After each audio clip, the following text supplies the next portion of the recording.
Today, with the executive order I am about to sign, we will bring the change that so many scientists and researchers, doctors and innovators, patients and loved ones have hoped for and fought for these past 8 years. We will lift the ban on federal funding for promising embryonic stem cell research.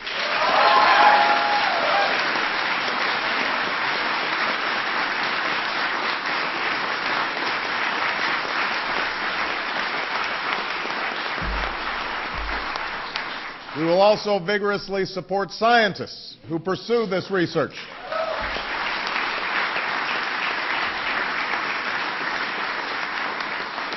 And we will aim for America to lead the world in the discoveries it one day may yield.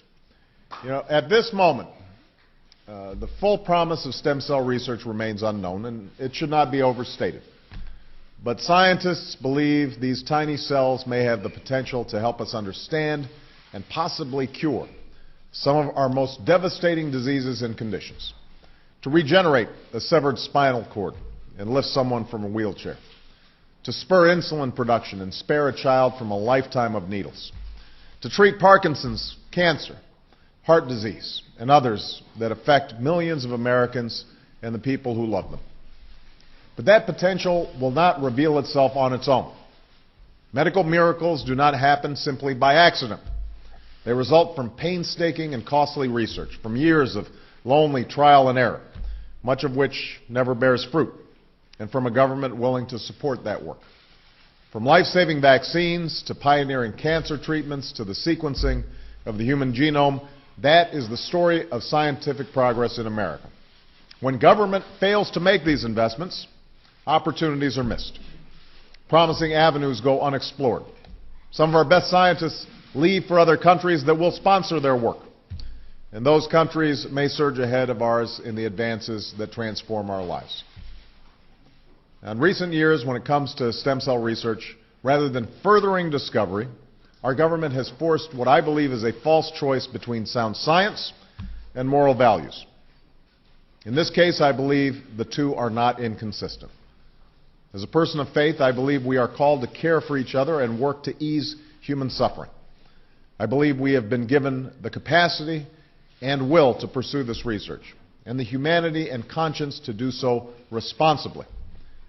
It's a difficult and delicate balance, and many thoughtful and decent people are conflicted about or strongly oppose this research. And I understand their concerns, and I believe that we must respect their point of view. But after much discussion, debate, and reflection, the proper course has become clear. The majority of Americans from across the political spectrum and from all backgrounds and beliefs have come to a consensus that we should pursue this research, that the potential it offers is great, and with proper guidelines and strict oversight, the perils can be avoided.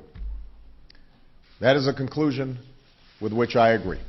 And that is why I'm signing this executive order, and why I hope Congress will act on a bipartisan basis to provide further support for this research.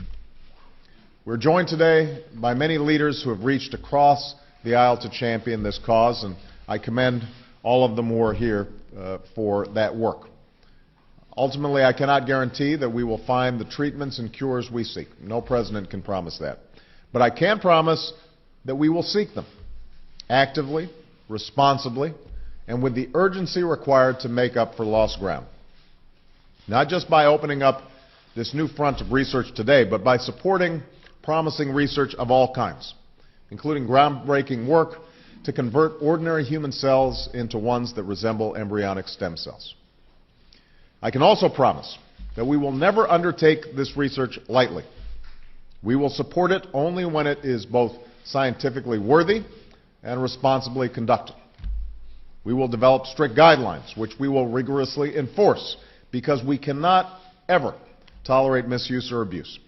And we will ensure that our government never opens the door to the use of cloning for human reproduction. It is dangerous, profoundly wrong, and has no place in our society or any society.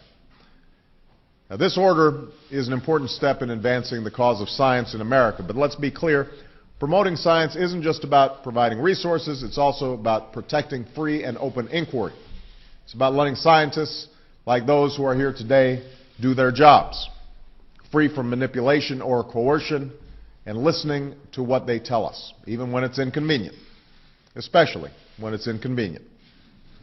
It is about ensuring that scientific data is never distorted or concealed to serve a political agenda, and that we make scientific decisions based on facts, not ideology. By doing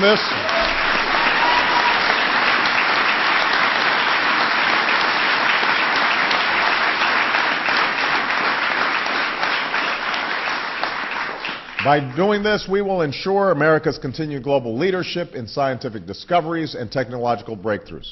And that is essential not only for our economic prosperity, but for the progress of all humanity. And that's why today I'm also signing a presidential memorandum directing the head of the White House Office of Science and Technology Policy to develop a strategy for restoring scientific integrity to government decision-making, to ensure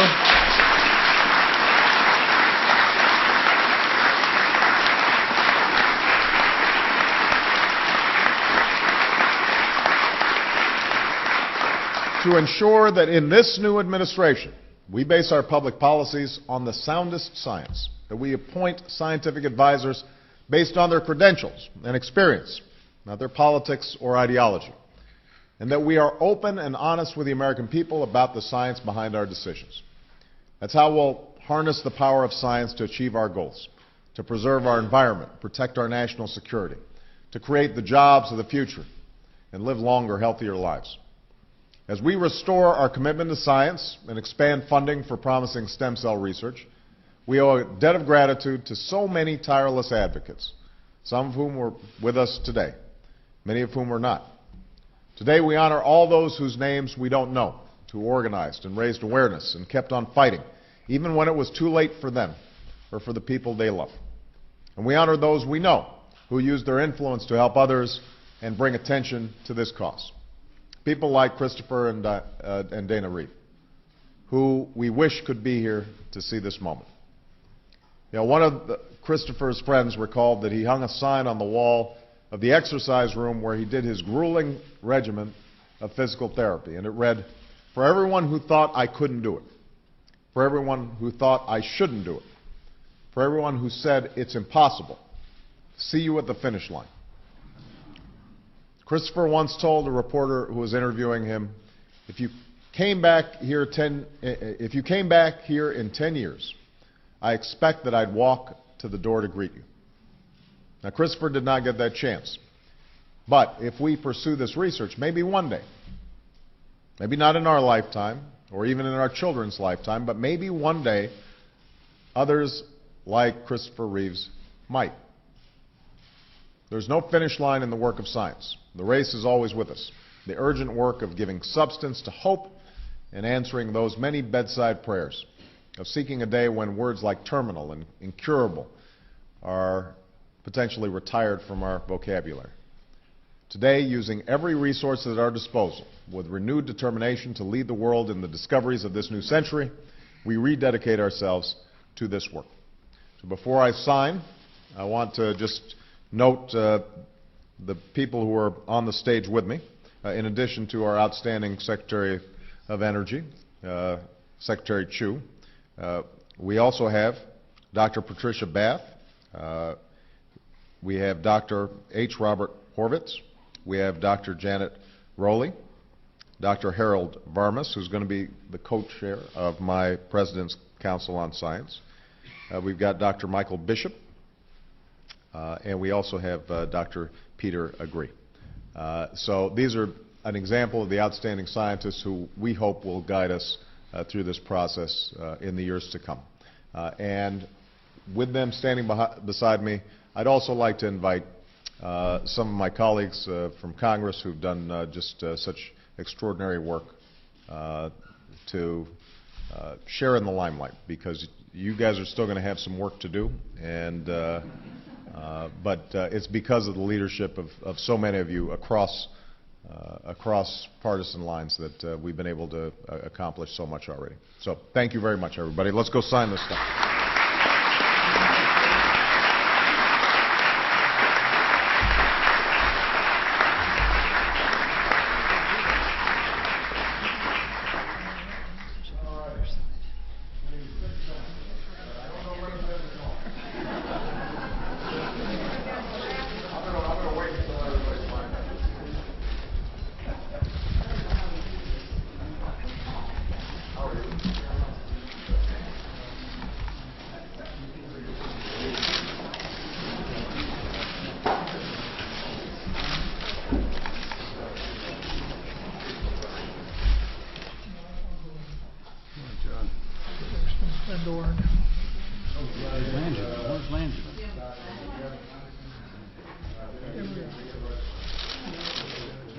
ahead and take